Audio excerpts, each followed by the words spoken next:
Hi, welcome back to Anchor Research Lessons Part 2. We are moving on to Part 3 of our Big Six skills. At the top of column 3 on your notes page, go ahead and write location and access. This is where you figure out how to locate the sources that you're looking for. And also, how do you locate the information you're looking for within them? I'm going to quickly cover a few different areas that you should be aware of that exist in the library. The library is set up with fiction and nonfiction, ready reference, and periodicals. Fiction is organized by author's last name. So, for instance, if you're reading The Adventures of Huckleberry Finn by Mark Twain, you would find it in the fiction section under Twain. Nonfiction is organized with the Dewey Decimal System. This is just a simple number system that the majority of libraries in the United States use. So every different type of topic is assigned a different number. For this research project, history is in the 900s. So this is a good area of the library to be aware of and to visit. Ready Reference is a section in the center of the library that has numerous sets of encyclopedias, dictionaries, foreign language dictionaries, atlases, and other specialized encyclopedias ready at your fingertips. In general, most of these are organized alphabetically. So if your topic starts with C for civil rights, or if it's Martin Luther King, King, K, the last name, that is the volume in which you would look in the encyclopedia. If you're unsure, or even to do more extensive research, use the index in the book or the set that you're looking at. That is the only way to ensure that you'll be getting access to all the articles that relate to your topic. And lastly, we have periodicals. They're called periodicals because they come out periodically, whether it be once a week or daily or once a month. So these are magazines and newspapers. Mainly the ones that are on the shelf in the library are for browsing or looking at the daily news. When you want to do research utilizing magazines and newspapers, it's much more efficient and effective to get online on the computer and utilize a database. We'll get into that in more depth in a moment.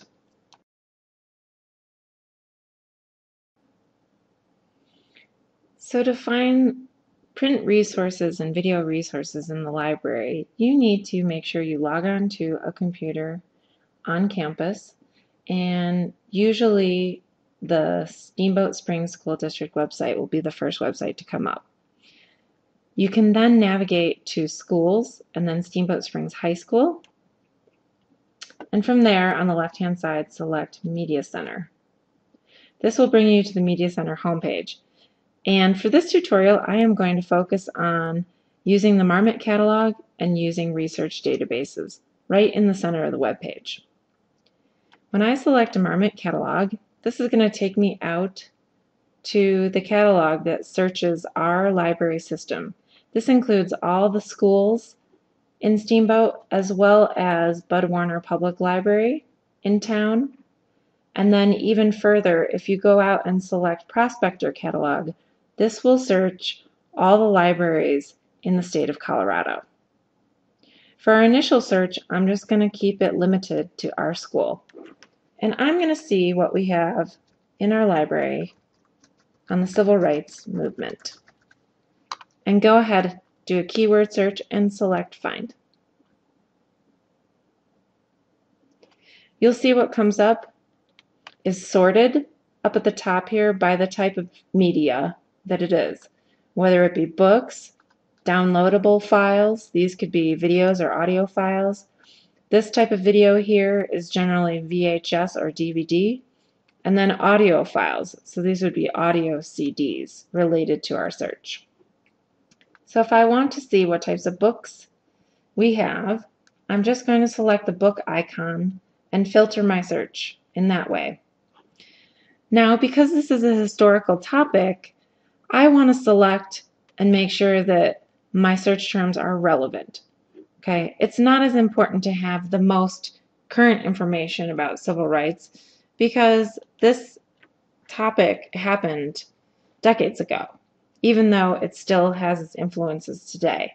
Unlike a research topic that has something to do with scientific research, where you would definitely want to have the most recent information first. So that would be publications from 2012.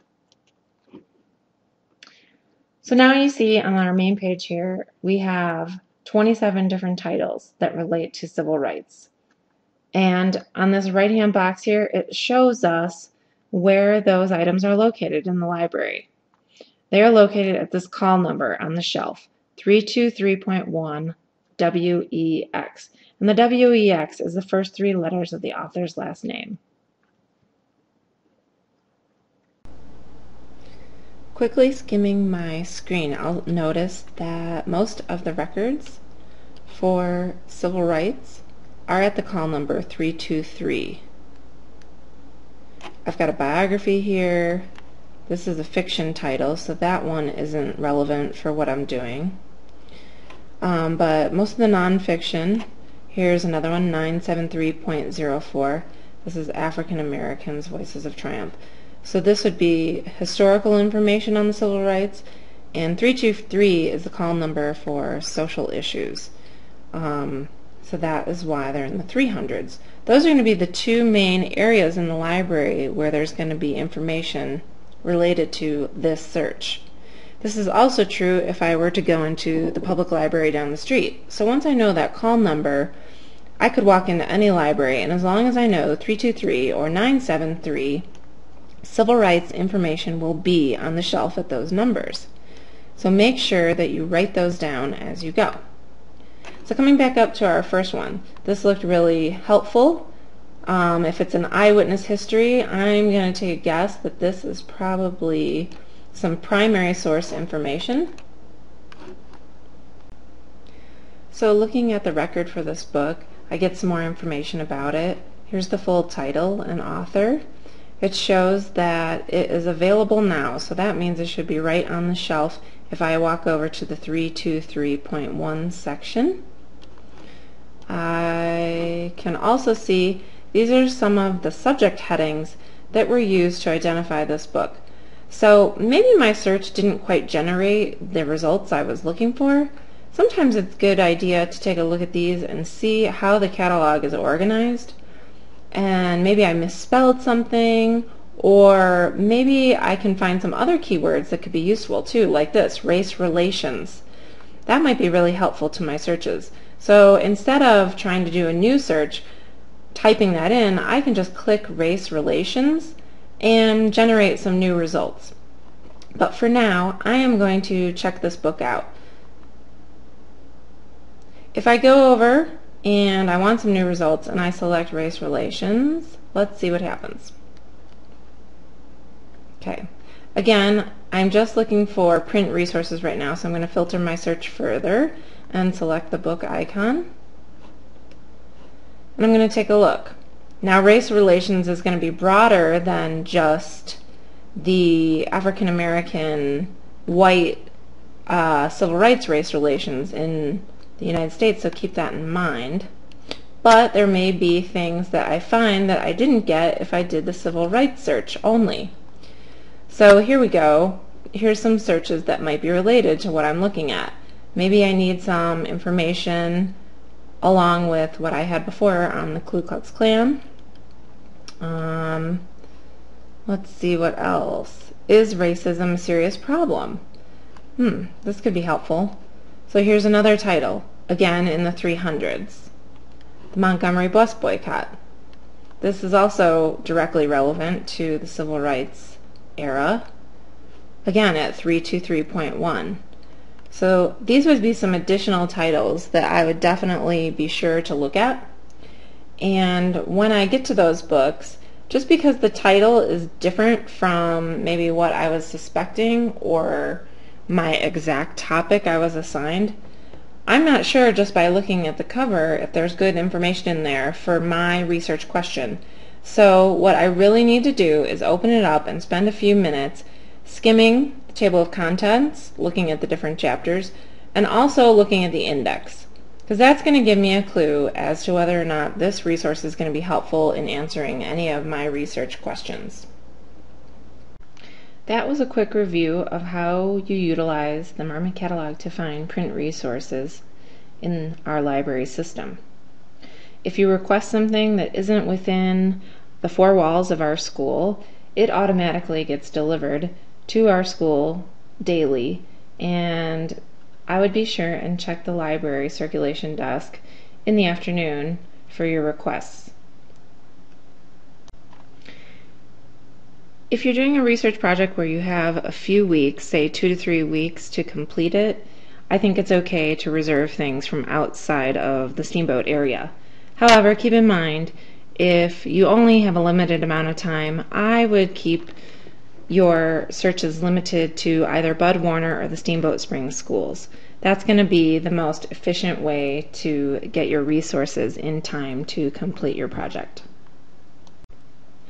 The second important place to know how to use is our research databases.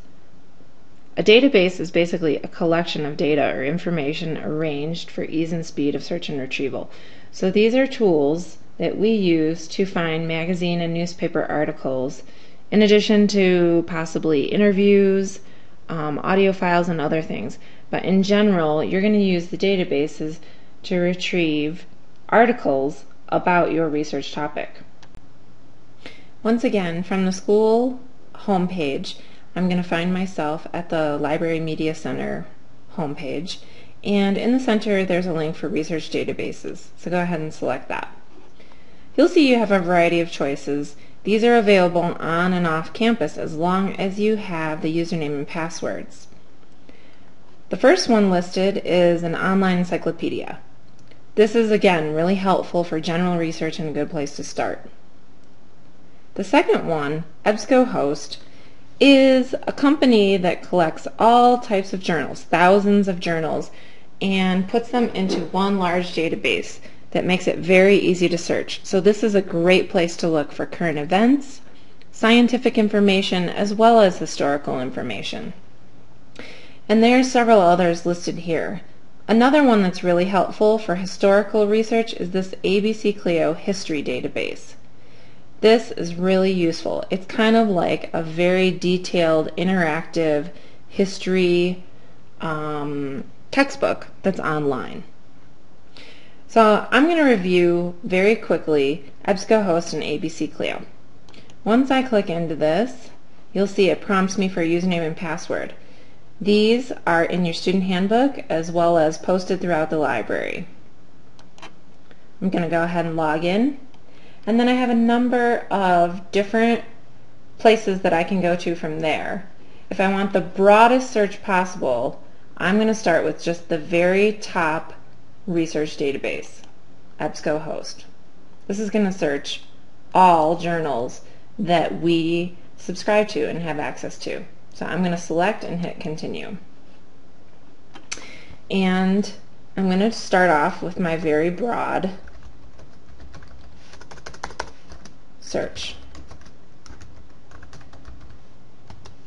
and see what happens. Okay, I got over 25,000 articles. That is way too many. And as you can see, I've got some choices here as far as filtering it. So just to highlight, I'm going to make sure I only get results that have the full article, so full text. So be sure to look at that. And then I can also alter the publication date. So maybe I only want to look at stuff that was published since 1950. So I'm going to go ahead and update this and see what happens. So I'm down to 17,000 articles. That is still not filtered enough, because there's no way I'm going to look at anywhere near 17,000 articles. So I better add some more keywords.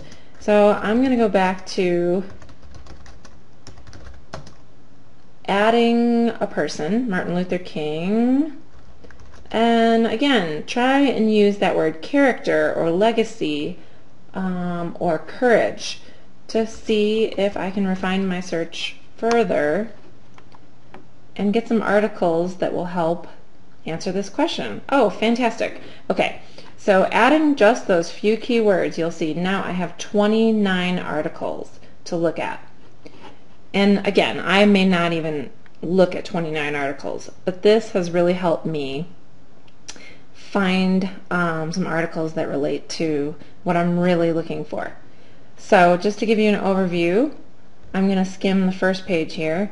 This very first article is called The Story of Martin Luther King Jr., and it gives you a little summary. This article reflects on the life of the late African-American social activist Martin Luther King. It states that the U.S. citizens give tribute to King, who was born on January 15th, 1929 in Atlanta, and so on and so forth. This looks promising, and it was written in January of 2009, so it's pretty current, which is fine. And I can go ahead and open that up and look at it further. You'll see that the whole article is here on the left-hand side. It's a PDF, full text. So I can open that up and use it. The other really great thing about using databases is in the right-hand toolbar, there's lots of options. I can print this article, I can email it to myself, I can save it into a folder. So instead of printing out all these articles that I'm not sure I'm going to use, I can actually just save the articles as I see them and come back to them for further reading. And then this is excellent. If I hit the Cite button, I can go ahead and it automatically cites this article for me. So I scroll down and we use the Modern Language Association style of citation. And right here is my full citation. So I can go ahead and copy and paste this into my Word document, and I have already started my works cited page by doing this. So that's really, really helpful. Another thing to think about since I'm researching a historical topic would be to limit my search to a time period that is really close to when the events occurred. So if I filter my search here and just limit it to 1954 to 1968, we will find articles that were written actually during the life of Martin Luther King. So while my first article was really helpful, it was written just a few years ago. So its current attitudes and perceptions reflecting on the life and time of Martin Luther King. When I limit this, you'll see I actually get magazine and newspaper articles from the decade or the time when Martin Luther King was alive. So these may have a much different attitude or perspective on things. This very first one comes from Ebony magazine, May 1968, as well as the second one, Ebony, September 1968, and the third one, The Last Steep Ascent, by Martin Luther King Jr. So this one, the author is actually Martin Luther King Jr., and it was written in a journal called Nation on March 14th, 1966. So this is an exact example of primary source information that I'm accessing today here in 2012 on the computer that didn't even exist during his time. So this is like hitting the jackpot. I should take a look at this and read the article and see, over here on the left hand side is my full text, see if this is really going to be helpful. If nothing else, it's going to give me some insight into Martin Luther King's actual attitude and perspective on the time. EBSCOhost is pretty much the main tool that I'm going to use to find magazine and newspaper articles for any research topic I might do while I'm in school, even through college. However, it's really challenging to use until I have some really good foundation or background knowledge about my topic. So be sure and spend some time looking at the encyclopedia and your textbook so that you really understand the basics of your topic before you jump in here. So let me go back, and now that I'm finished with EBSCO and maybe I've found 5 to 10 articles that I'm going to spend some time really reading and taking some close notes at, I'm going to go back and look at ABC Clio. So I'm back in my home page, and I'm going to select Research Databases once again, and halfway down the screen is ABC Clio History Database. Again, I'm going to log on, and now I am in the database. So I'm going to put my general search term in the top and see what happens. Civil rights movement. And you'll see it's really nicely organized. I have 665 results. Again, on the left-hand side, I can filter this further. So maybe I'm just now looking for essays. Once I do that, I can filter it, and you'll see, then I'll be down to 13 articles. I can take some time to look at these and refine it further. Surprisingly, filtering it down just to essays was a little bit too limiting, so I'm going to go ahead and actually add this Ideas and Movement tab to find essays or articles that also include that. And once I do that, I'm back up to 61 results. More isn't necessarily better, but in this case, before it was too limiting. So now I'm starting to see actually the types of things I'm really looking for related to my search. And actually, the very first article is on the civil rights movement. You'll see here, again, there's really helpful links at the top. You can print it, email it, or cite it right away. And again, if I hit cite, a window pops open, and here's my MLA citation. Again, I can copy and paste it and put it right in my Works Cited page as I go. Back at the article, there's lots of great information here. Kind of a good overview on the civil rights movement. And anything that's in blue is a link out to further information. So maybe I need to look at this Brown versus Board of Education article. And I can just do that with one click of the mouse and be out at that next article.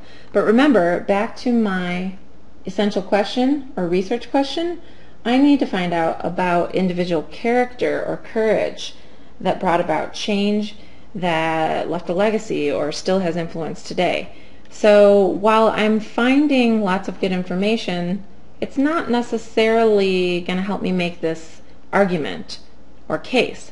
So I'm really going to have to dig deeper. If I put those terms into my search engine at the top here and say civil rights movement legacy, it may not understand my search. So I'm going to have to kind of tease out of the article or look for words within the article that are arguing that point. So this is going to take some really close reading. So as I've already mentioned before, I'm well on my way, I think, to finding lots of really great relevant articles.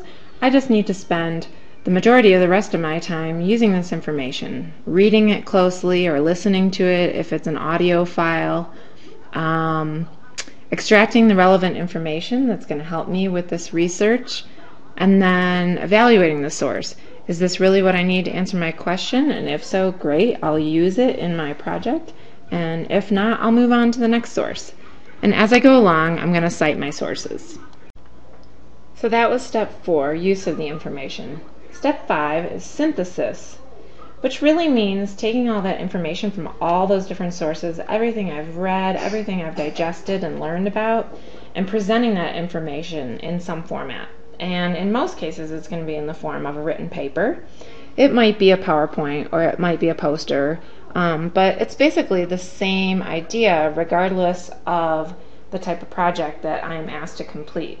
I need to organize my information effectively and make sure all my sources are cited, and definitely refer back to all my note-taking from along the way. The sixth and final step in our 6-step process of research is evaluation. So this is judging the project's effectiveness. Did I effectively answer my question? And was it efficient? Was I able to find valid resources that have credibility, that are timely?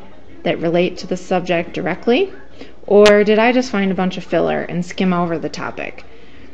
That's where the revision process is going to be really helpful, working closely with your teacher and possibly with your peers if they can help you evaluate your product along the way. So this concludes our video tutorial on Big 6 research skills. Just to review, step 1 is task definition, step 2 is information seeking strategies, step 3 is location and access, step 4 is use of information, step 5 synthesis, and step 6 evaluation. I hope that you found this helpful, and feel free to review the sections that you might need to spend a little bit more time understanding and working with. And feel free to stop by in the library anytime for some one-on-one help working through any research project that you might have.